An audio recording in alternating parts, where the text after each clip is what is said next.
Sectarian warfare right on the streets. Beirut today descended into the kind of violence that hasn't been seen for 30 years.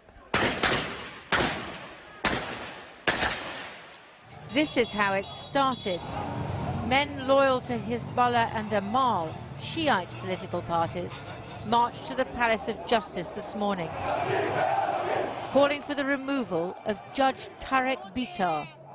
He has summoned their politicians as part of his investigation into the blast at the port that devastated the Lebanese capital last year. They were joined by hundreds of heavily armed gunmen, less a protest and more a show of force. Hezbollah government ministers have threatened the judge. This was intimidation. In the Christian neighborhood of Tayoune, snipers fired at them from rooftops and windows. People on the streets were terrified. Hezbollah and Amal gunmen fired back. People tried to work out where the original shots had come from. Look at the smoke coming from the second window on the right. Some say the snipers were from a Christian militia that opposes the Shiites, but they haven't claimed responsibility. Gunmen at street level were killed and injured. The Red Crescent and civil defense forces rushed to rescue those civilians who couldn't run for safety. Schools in the neighborhood gathered children in corridors, reliving the experience of their parents in the Civil War, another echo from history. Children were outside during recess, so we moved them immediately to safe places, to lower levels. Then we waited until the parents came to take them. Of course, the children were scared and panicky. They cried and screamed. Beirutis are reduced to filming from their apartment windows and watching the destruction of their country. Today's violence follows the collapse of the economy and the state.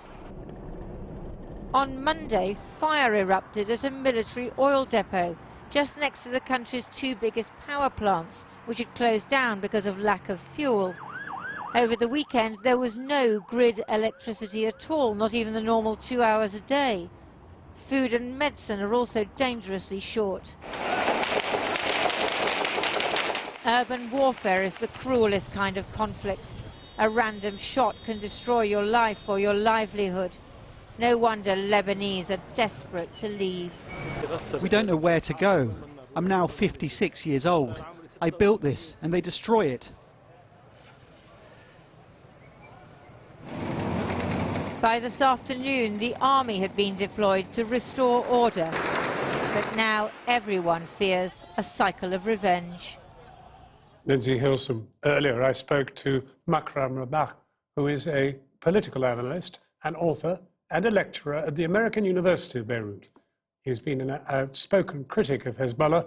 I began by asking him, what does Hezbollah have to fear from the judge's investigation into the Beirut port blast last year?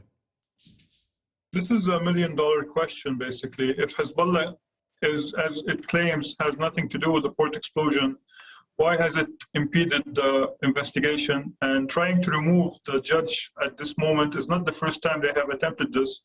Judge Bitar, who is handling the investigation right now, is a second judge which has been challenged by Hezbollah.